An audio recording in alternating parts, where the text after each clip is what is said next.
problems because this representation behaves in a really nice way if you differentiate the function or if you translate x. But it's also a very awkward way to describe a function, because if I want to know what is f of 2 is a sum of many different complex numbers, and the complex numbers have all different phases, and typically there's a lot of cancellation. And so one can write down simple explicit Fourier series, and you ask how big is f of 2, and that can be a very hard problem. Now there's one feature of the size of f that we can usually read off easily. So we can find the L2 norm of f because of Plancherel's theorem and orthogonality. But on the other hand, it's usually hard to find the LP norm of f, or even approximate the LP norm of f.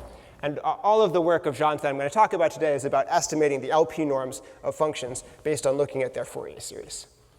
And p less than 2 is also hard and interesting, but I'll always be talking about p bigger than 2. OK, so let me say a word. I think most people here are analysts, but well, let me say a word about what is the difference between L2 and LP. And if we already know the L2 norm, why would we want to know the LP norm? What does that tell us?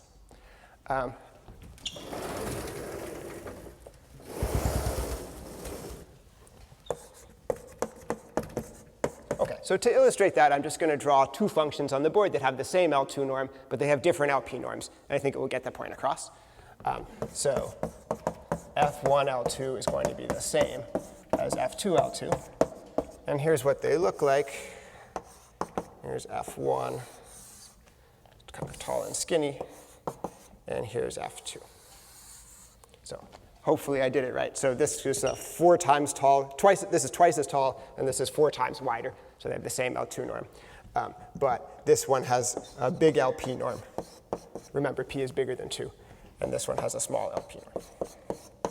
OK, and so the moral is that understanding the LP norm tells us something about how the function is shaped, whether it's sort of focused or sort of concentrated. So this would be helpful to keep in mind as we try to describe intuition about how Jean went about estimating LP norms of different things. OK, so what might one want to estimate the LP norm of? Let's see. I get to practice using this fun thing.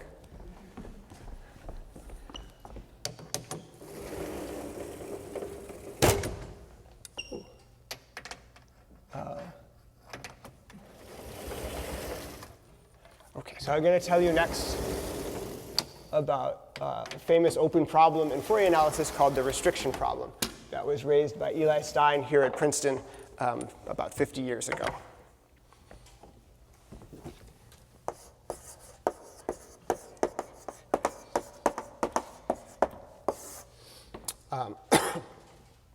OK, so suppose I have a function from the sphere to the complex numbers. And then I can use that to define basically a Fourier integral. So EG of x is the integral over the sphere, g of omega, e to the I omega dot x, with respect to the volume measure on the sphere. OK, so the problem is to estimate the LP norm of this.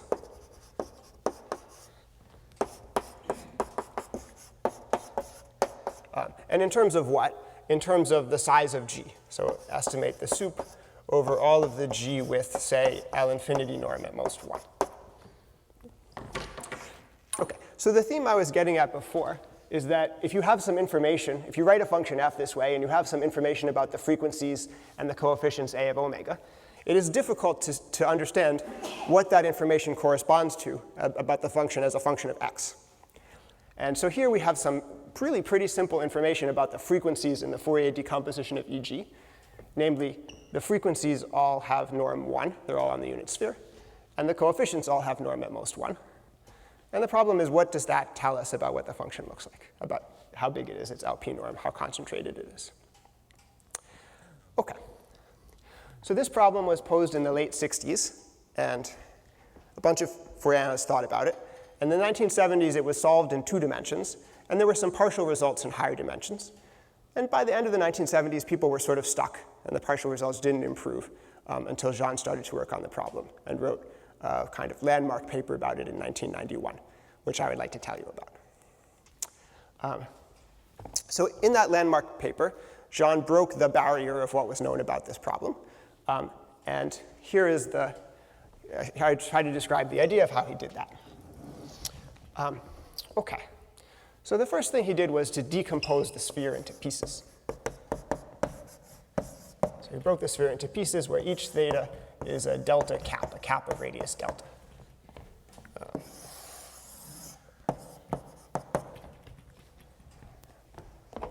So I'll have running through the talk a pink cap called theta 1 and a blue cap called theta 2.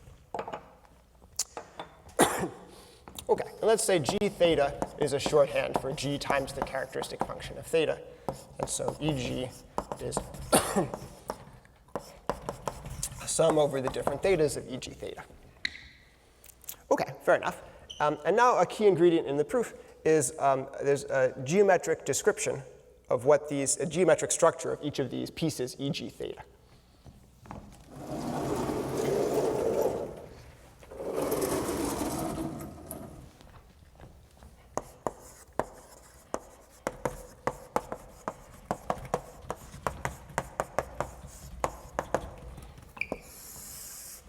OK. So let's say, so theta star is a shape that's sort of dual to theta. It's a delta inverse by delta inverse by delta to the minus 2 tube, which is normal to theta. So in my picture above, actually maybe I'll do it over here, theta 1 star looks like that, because it's normal to theta 1. And theta 2 star looks like that.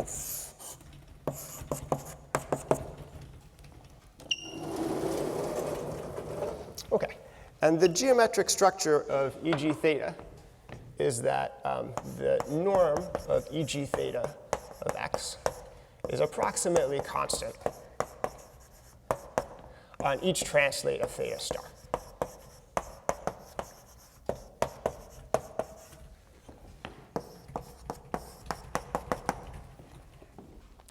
So I'll draw a picture to illustrate what that means in a second. And let me also comment. We commented earlier, it's always easy to find the L2 norm of everything. So we know what is the L2 norm. We know what the L2 norm of the whole thing, e.g. We also know the L2 norm of each piece.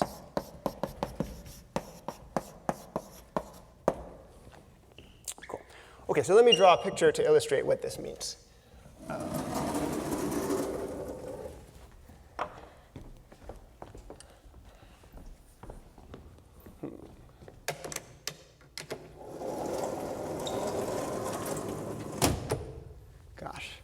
There's a combinatorial strategy to this.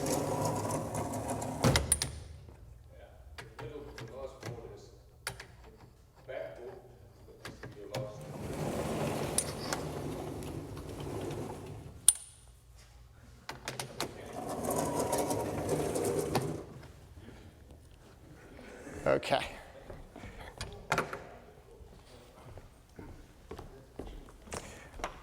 OK, so to illustrate what this means, let me draw some possible behaviors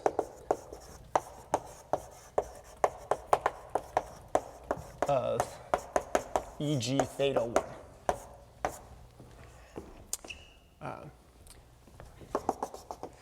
So here's one possible behavior. It could be that there's a single rectangle, translate of theta 1 star, where EG theta 1 is pretty big.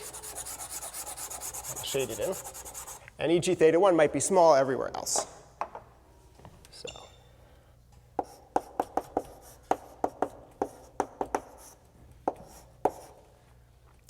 and this is the focused case. It's concentrated on a small thing. It's supposed to remind you of that simple picture in our warm-up. OK. And then another possible behavior is that it might be spread out over a few rectangles.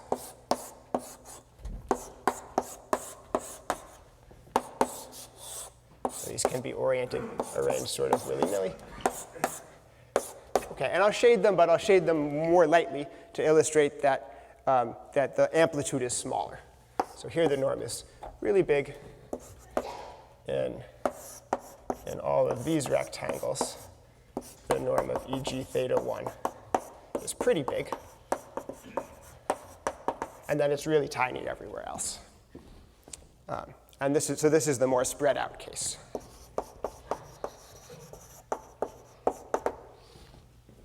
OK. So we know the L2 norm of e.g. theta, but we don't know which one of these. So these have the same L2 norm. And we don't know whether e.g. theta looks like this or like that. This case, as we mentioned before, would have a small LP norm.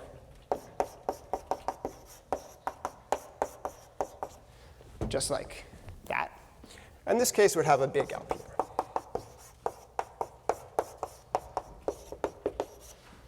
Cool. OK.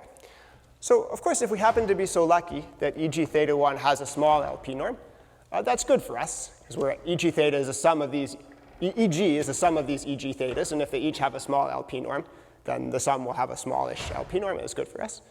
And so we mainly have to worry about this kind of case, where the LP norm of the e.g. theta is big. OK, so now I can describe to you the main strategy in John's 1991 paper.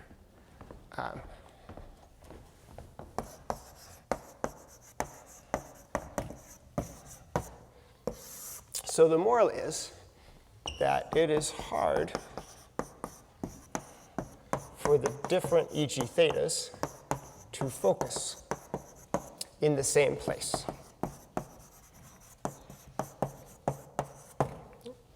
So it may be, perhaps, as far as we know, that each of the e.g. thetas is focused into one tube. But if that happens, because the tubes point in different directions, a lot of the focusing is in different places. So let me draw that.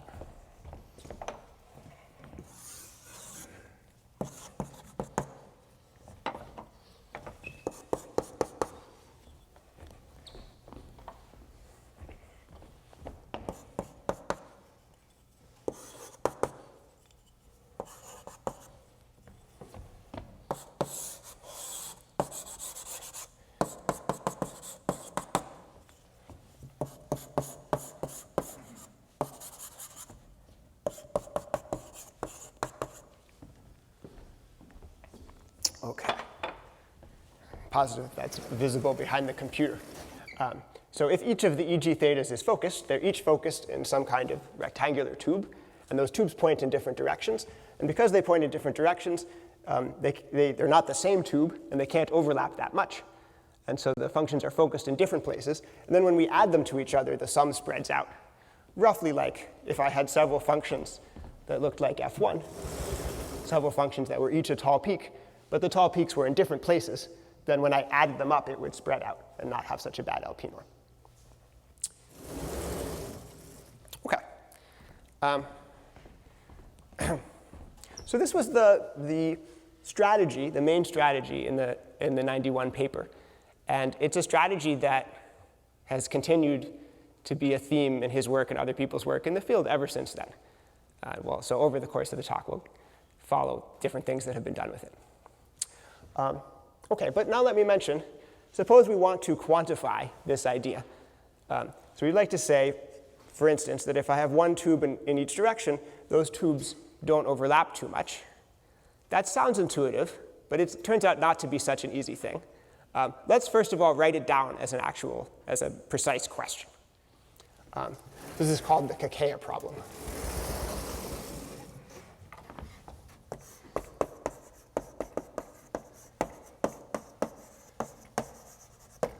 OK, so I take the sphere and I divide it into caps, just like before.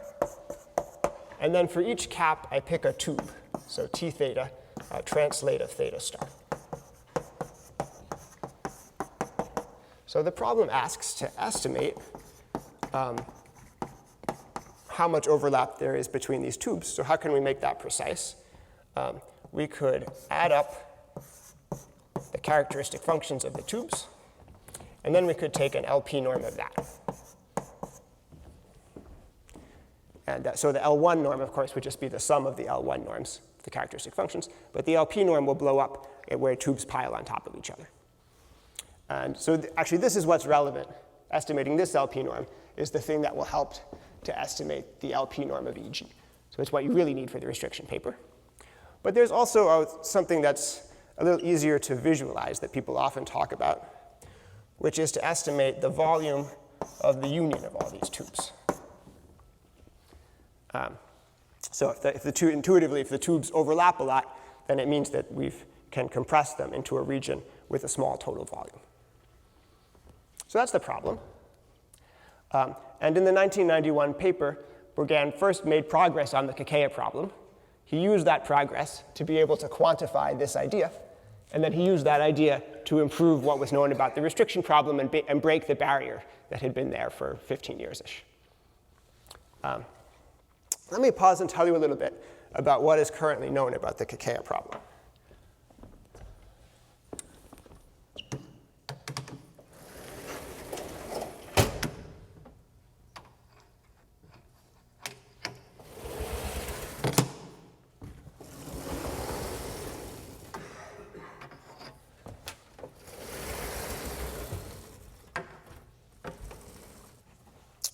So I'll tell you what's known in terms of this thing, because somehow it's a little more intuitive what it means.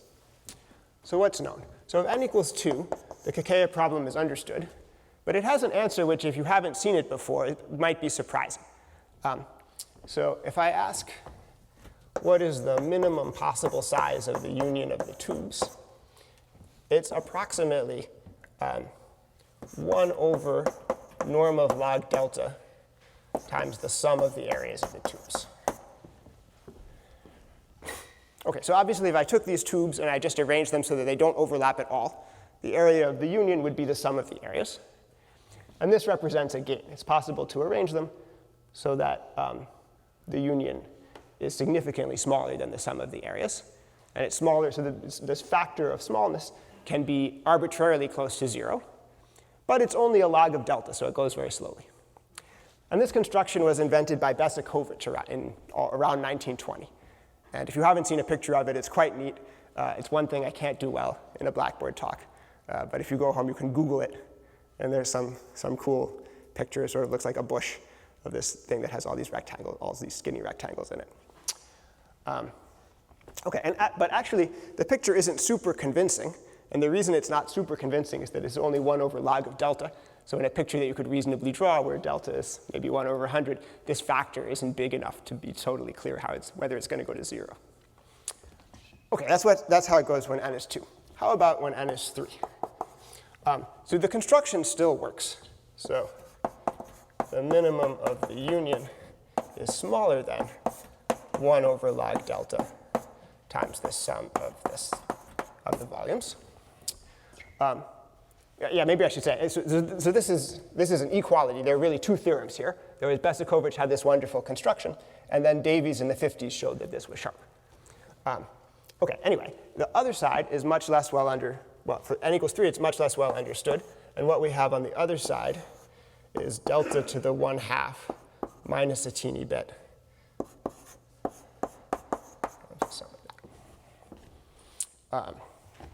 OK, so the important thing here is that there's a qualitative difference between these two. This is only logarithmic, and this is polynomial. And it's an open problem whether or not you can compress the tubes a polynomial amount or not. So that's the Kakeya problem.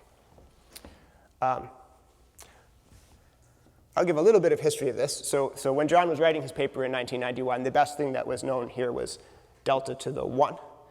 And that was not good enough to run his strategy and get an improvement on restriction. And so he had to work harder.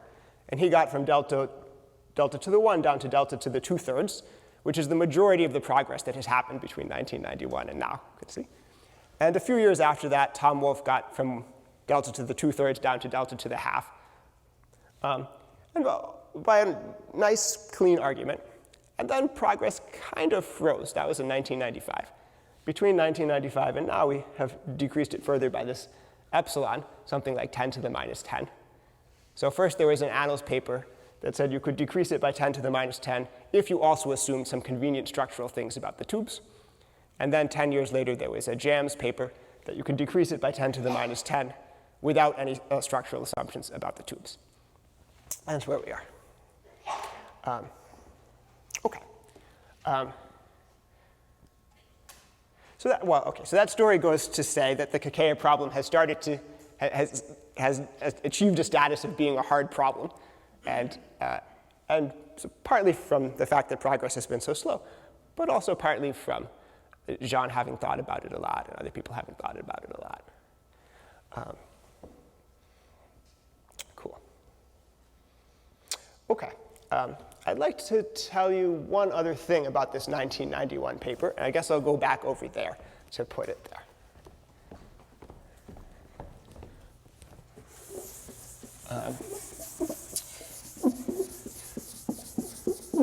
So back in the 70s, Hormander suggested a generalization of the restriction problem.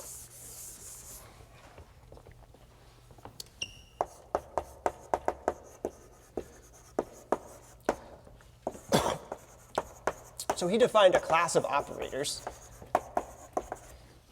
that generalize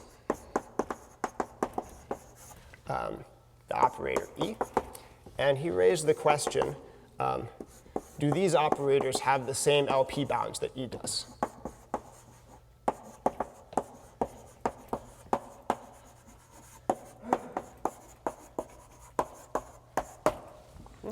So Hormander, I think, had the philosophy that we should try to build a systematic theory of linear operators. So instead of just having one theorem about this linear operator and one theorem about that linear operator, we should try to have a systematic theory that, well, the dream goal would be you could take any linear operator and plug it into this theory, and it would tell you what LP bounds it has. Anyway, so he's trying to classify what features of an operator make the different bounds work. And people took all of the techniques that were around in the 70s, all the techniques that were around before this, and they all work for this class of operators just as well as for E.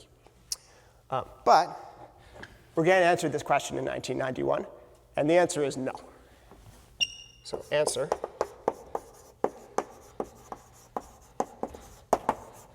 is no. And this new technique with using Kakeya and thinking about the tubes, it distinguishes the actual restriction operator from the more general class of operators that Hormander suggested. And so Bourgain thought about following this same strategy for the more general operators, and here's what he found happens.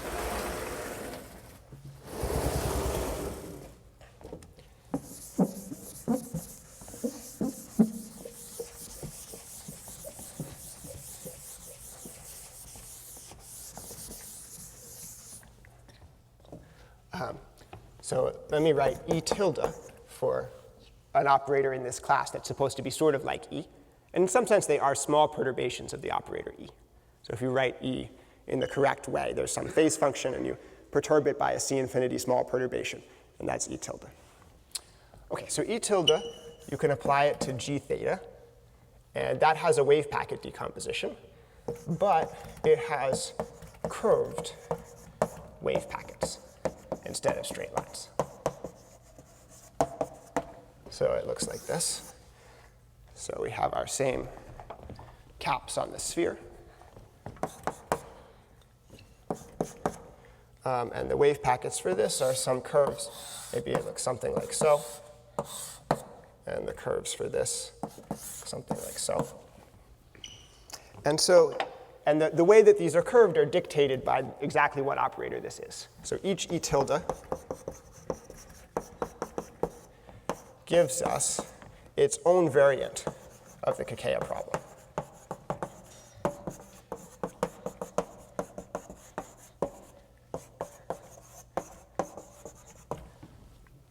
And John looked at all of these variants of the Kakeya problem, and he realized that for some of them, this can be much smaller than the sum of the volumes. In fact, it can be delta times, which is the old bound, can be delta times the sum of the volumes. And so using that, he built an E tilde where the old bound from the 1970s was sharp. So it sort of explained why the techniques were stuck where they were, because those techniques did not distinguish between this more general class of operators and the true restrictionist operator. And this is the best you could do for the more general class of operators. Yeah, OK, so the question is, what is it?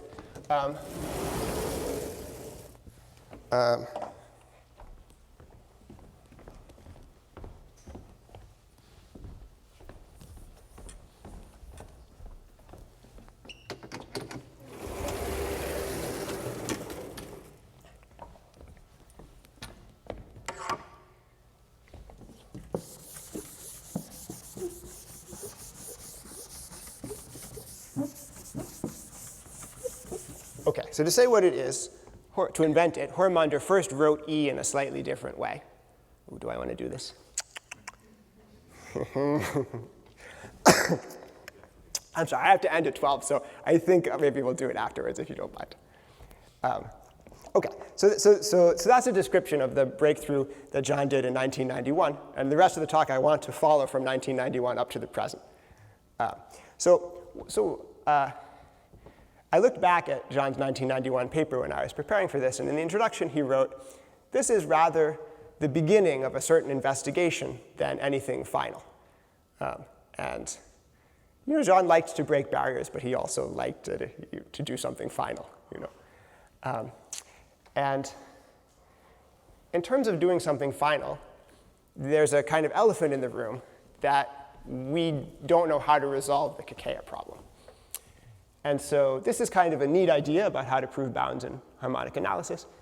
But it kind of looked during the 1990s that if you can't resolve the Kakeya problem, then you can't really hope to prove sharp Fourier analysis estimates by using these ideas. Starting around 2000, it turned out people did start to prove sharp Fourier analysis estimates using this kind of idea. And Jean actually took a little break from thinking about these things, and some other people did some important work. So Tom Wolfe proved something called bilinear restriction. That was around 2000. And Bennett, Carberry, and Tao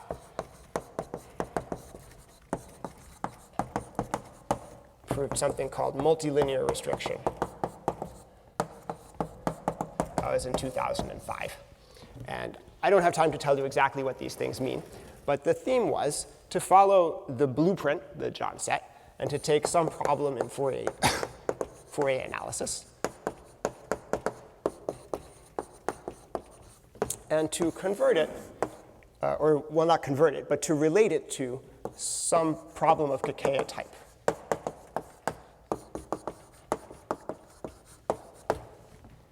So if you start with a slightly different problem, you get a slightly different question about how tubes overlap.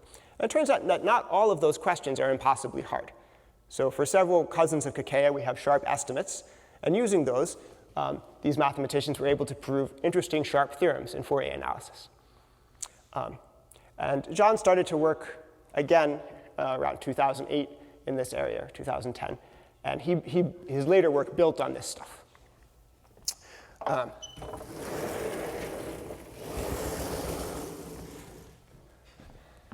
So the most exciting or culminating work from this second wave is his work on decoupling with Chypre and Demeter.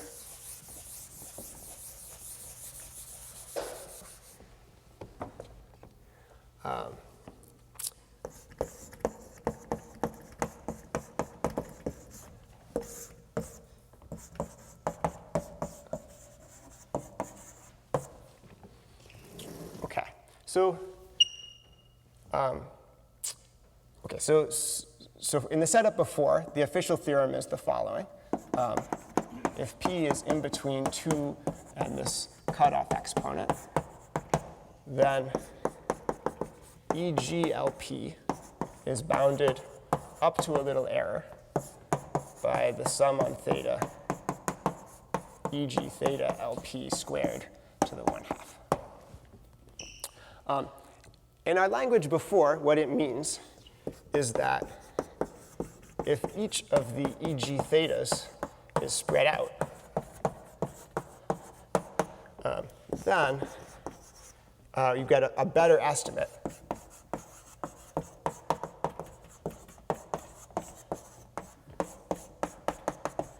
for EGLP. Because remember, we said before, this LP norm is measuring how spread out this function is. If all of these functions are spread out, these norms are smaller. And then the inequality says that this norm should also be small in a way that takes it into account. And there are some situations where it delivers sharp estimates. One of them Gigliola mentioned was the problem of the Strickardt's estimate on tori.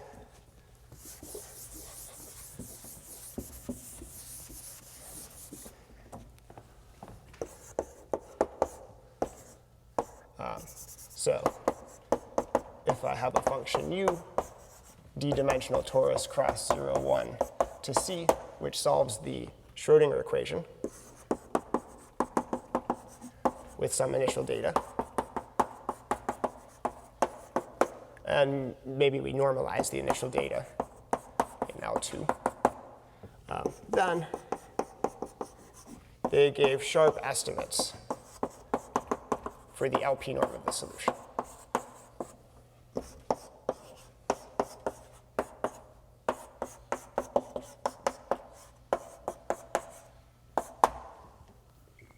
Cool. So I remember reading this when it came out, and I was really shocked by it. It was related to stuff that I had been working on, and I had thought about this problem, and I and many people thought that this problem was really hard and intractable. And I wanted to take a minute, Julia also talked about it, but I wanted to take a minute to describe why I thought that this was such a hard problem. So maybe if we pretend for a second that this is a torus. So we have a solution to the Schrodinger equation on this torus.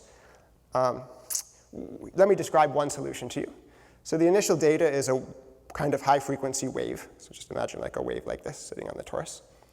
And then what the solution will do is it will travel in some direction. And it'll travel quite fast. So if the frequency is n, the velocity is n.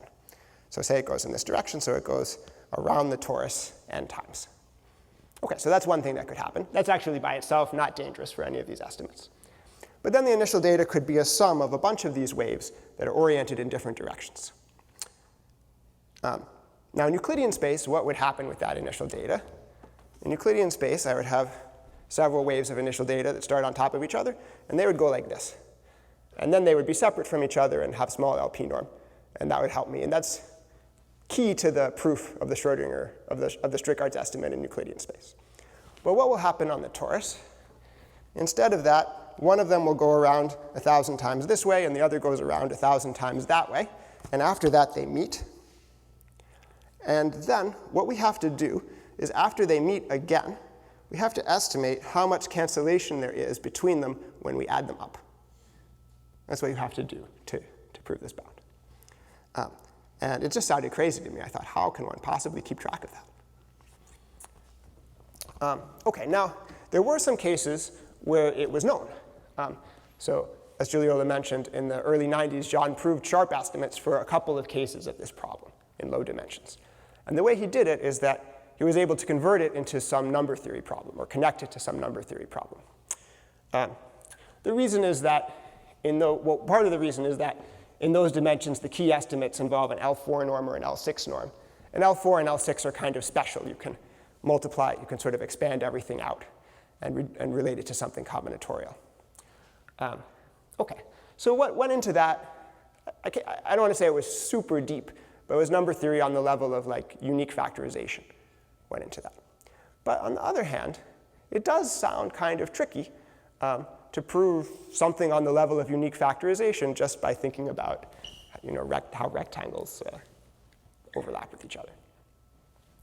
OK, so Sean and Cyprian gave this new proof that gave the sharp estimate for all of the cases. I'll talk more about it in a minute. But basically using this kind of idea, using no number theory. And as a corollary, you can recover at least part of the number theory that went into the old proofs.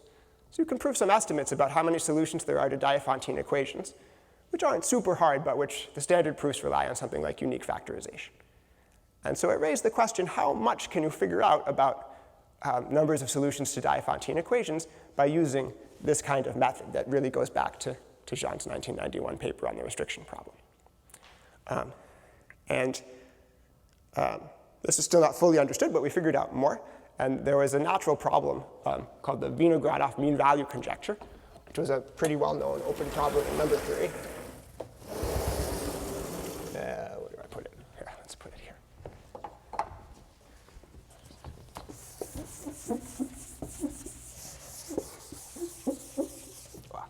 Actually, to manage time, I won't actually write it on the board. Peter wrote it on the board before, but I don't think it's super illuminating. Let me just say it was a problem about the number of solutions to some system of Diophantine equations. It was an open problem in number theory, that even though people had looked at it since the 30s. And it can easily be rewritten in an equivalent form, which was to estimate the LP norm of some function, which has a very explicit Fourier series.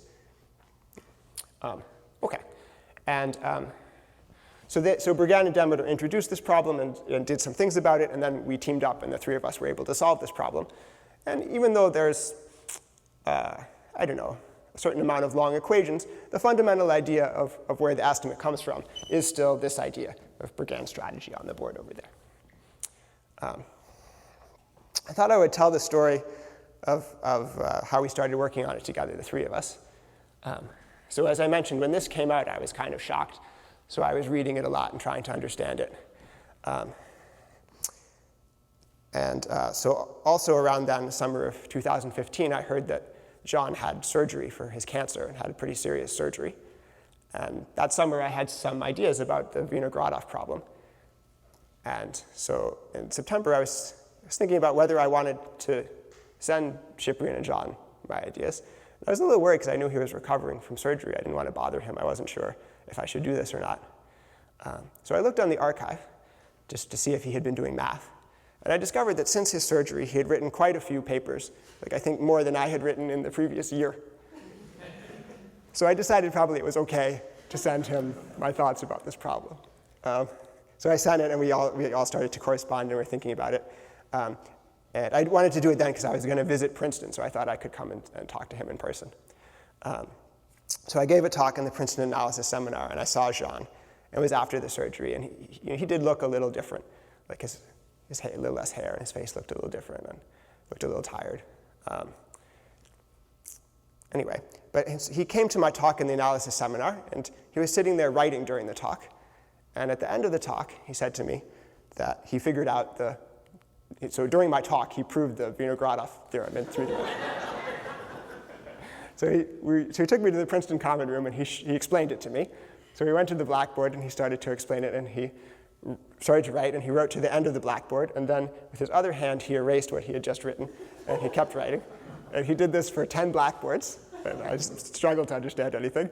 And at the end, he turned to me, and he kind of smiled, and he said, "So, I can still do a computation on the board."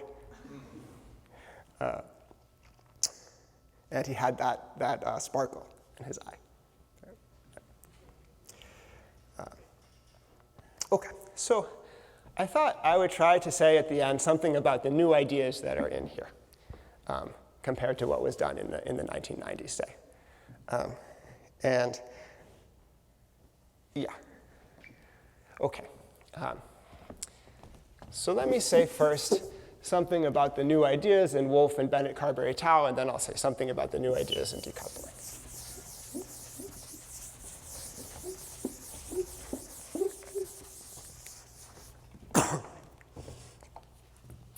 OK,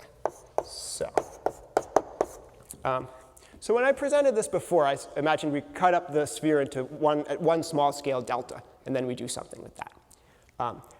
And just using one scale doesn't work that well, and people have worked around it in different ways. And Bennett, Carberry, and Tau had a very nice way. So anyway, so there's a sequence of scales. And what they use here is delta, and then delta to the 1/2, and then delta to the 1/4, and so on. So we start off with a picture of all of the wave packets, all of the e.g. theta, where theta are delta caps. And we use that to figure out something about all of the e.g. tau, say, where tau are delta to the 1/2 caps. And we go from here to here using those ideas, using Kakeya and so on. And then by the same method, we go from information about this to information about delta to the 1/4 caps and so on. OK. In decoupling, they do that also. Wow, yeah, I have vivid memories of trying to read the proof of decoupling. And it looked a lot like the proof of this, but sort of on steroids, and all the expressions are 3 times longer. And there's one moment where they use induction on induction and assume the theorem at some smaller angular scale. And this, after months or a year, I decided that this was the key step. And I spent a long time trying to think what it means if you unwind this induction. And one way to think about it is that there's not just one sequence of scales, but there are many sequences of scales. So there's the classic one, which is sort of highlighted on the surface of the paper. But if you unwind it, you see that implicitly there's also some other sequence of scales, say this.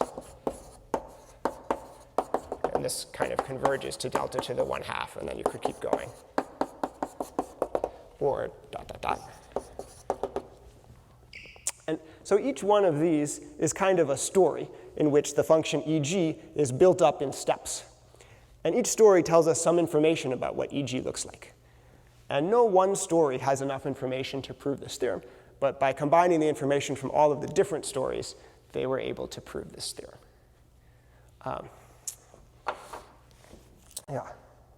So harmonic analysis has kind of slightly dual guise. It started off as the problem of understanding Fourier series and Fourier integrals, but it turned out to repeatedly involve finding new ways to organize information, especially finding kind of hierarchical ways to organize information to combine information from many different scales. So for example, the Calderon-Zygmunt decomposition from the 50s is an important way of organizing harmonic analysis information. And I have a feeling that this is also an important way of organizing harmonic analysis information. And it's sort of a project for us to figure out what is the general way of doing that this is an example of. Cool. OK, well, thank you for your time.